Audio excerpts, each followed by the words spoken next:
Hello and welcome to our Week 5 newsletter. It's hard to believe, but we're actually halfway through the term now, so things are certainly rolling along very quickly. And of course, as usual, we have lots happening at Kirwan State High School. The main focus for us at the moment, though, is our school musical, Pop Stars. The students have been working very, very hard, and they will go to the theatre next week, week 6, and you will be able to go and see it on the 27th, 28th or the 29th of May. If you haven't already bought tickets, I've been along to a few of the rehearsals now, and it is going to be fantastic. A really upbeat, fun musical for young teenagers to do, and I think that you will really enjoy it, so make sure you do go along and be part of that.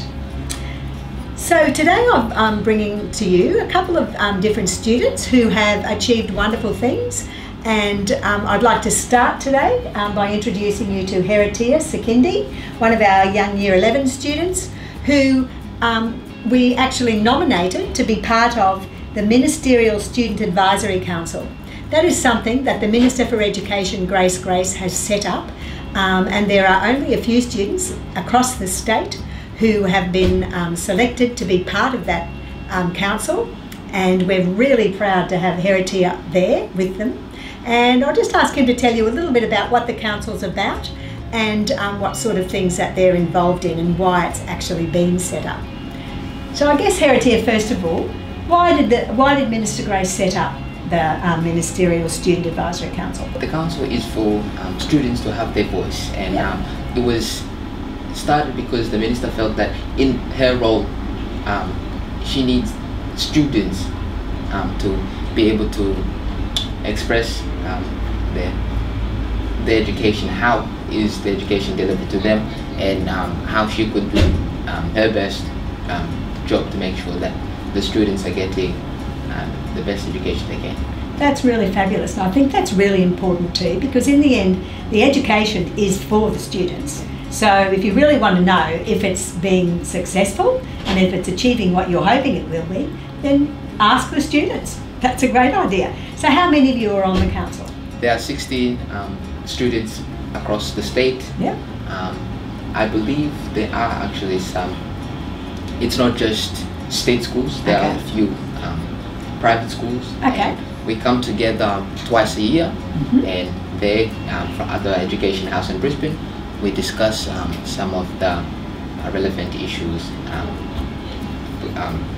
by Grace. And our last topic was responsible relationships, which was a topic that was addressed by quite a number of students, and she felt that it was something that we could discuss.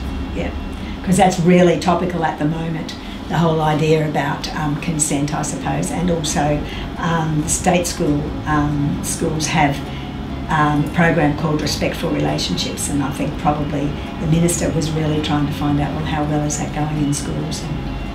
And so, did you find that discussion really helpful for you? And yes. Okay.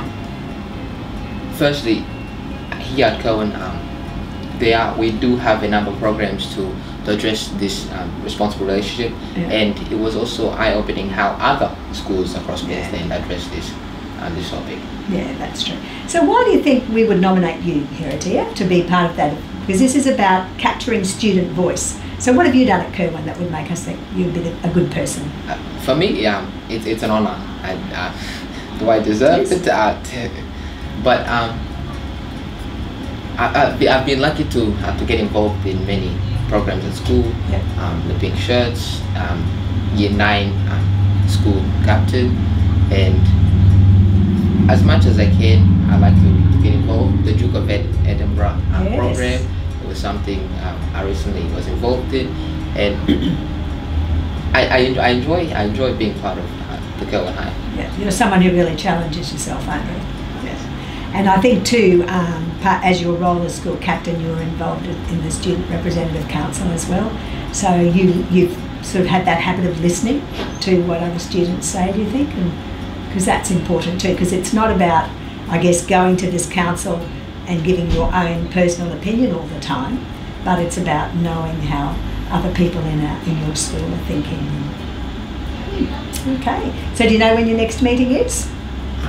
It's yet to be advised, but I believe it will be sometime in July, August, or sometime July. Okay, so sometime next term.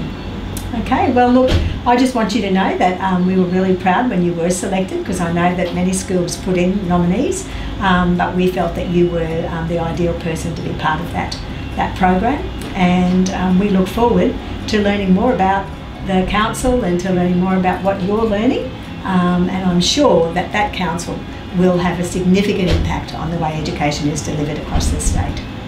Thanks, Heritia. Thank you very much.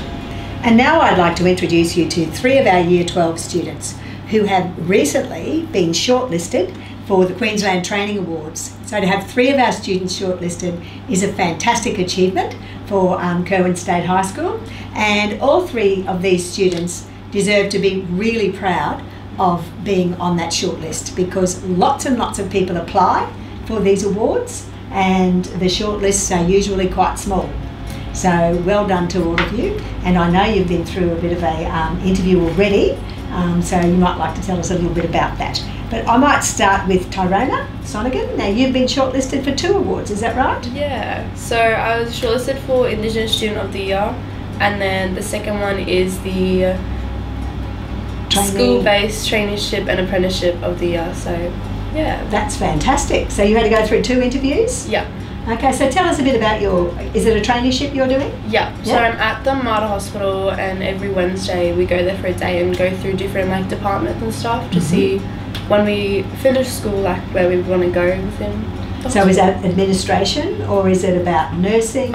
It's throughout all of it pretty much. So you've got the administration side, then you've got the mothers and bubs side, and then you've got orderly, which is what's the word, when you...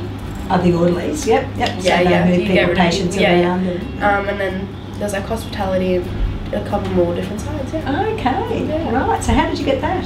You applied, obviously. Yeah, well, yeah. So through our Cert 2 in Aboriginal and Torres Strait Islander Healthcare, we're able to do a Cert 3 in health services. Yeah. And it just, it was part of that. Yeah. Well done to you. That's fantastic. Thank you. Okay. And what about you, Sam? Tell us a bit about what you're doing. So I got nominated for a school-based traineeship as Apprenticeship, and 3 days a week I work at Domino's, and I completed my Cert 3 in hospitality. Right. And you did that as well as, because you don't do hospitality at school, so that was something you did outside of school, but you were signed up through school. Yeah. But what sort of subjects do you do? You're on an ATAR pathway, aren't you? Yes. Right. So I do history, philosophy, French, Japanese. Okay, and maths. And modern history. Yeah. And what are you hoping to do with all of that? I'm looking at either pursuing international law or teaching. Right. Wow, that's pretty good. And what will you do with your traineeship?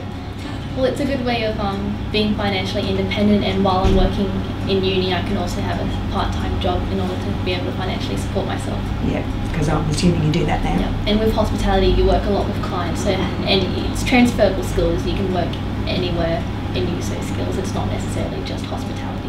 That's so true. That's so true. So you've really thought about that, haven't you? Yeah. Well done to you, Sam.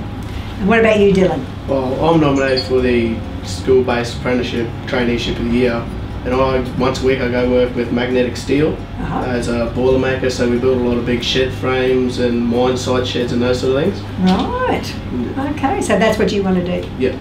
Right, so what apprenticeship is it? Boiler maker. Boiler maker, right. Well, that's fantastic.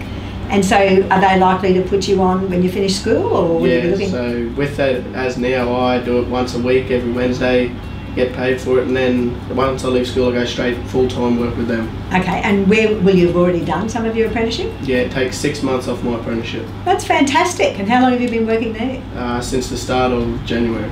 Okay, so how do you find, well, both of you really, you're balancing going to work 1 day a week, so you're missing lessons and things, and your schoolwork. How do you go with that? It's a bit more difficult because what you miss in school, that one day you have to try and get back off your teachers and catch up in the other lessons. Yeah. So it makes it a bit more challenging, but if you get your time management right, it's still easy to complete schoolwork. You're obviously doing that very well. And what about you? You finding that Yeah, challenge? pretty much the same. as what Dylan said, it's just trying to find a good balance between it all. But I'm getting better, I suppose. Yeah. Well, neither of you are at risk of a QCE, so obviously you're still passing. Yeah, that's fantastic. And you know, I guess that's what the real world is about. You've got to balance priorities, you know, and make sure that you're organised and you make time. As you say, time management's really important. So you're learning incredible life skills already as you go through your apprenticeships and dealing with school. So look, I just want you to know that at Kirwan High we're really proud of all three of you. You're wonderful students, you work really hard, and you should be proud of yourselves, you know, to get to this point where you're not just finishing your Queensland Certificate of Education at school, but you're also doing something outside of school and achieving so well that you're shortlisted for an award. Well done.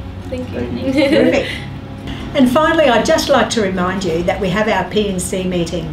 It's actually on Tuesday, Tuesday, the 18th of May, at starting at 6 p.m. in our Humanities building. We would really love to have parents come along and you know, have your say, listen to what we're doing at the school, be part of that group, because they are a very important parent support group in our school, and we really appreciate the wonderful work that our P&C do. So I would really encourage you, if you have the time, to come along and be part of our P&C. It's been wonderful talking to you again, and I look forward to our next newsletter in 2 weeks' time. Thank you.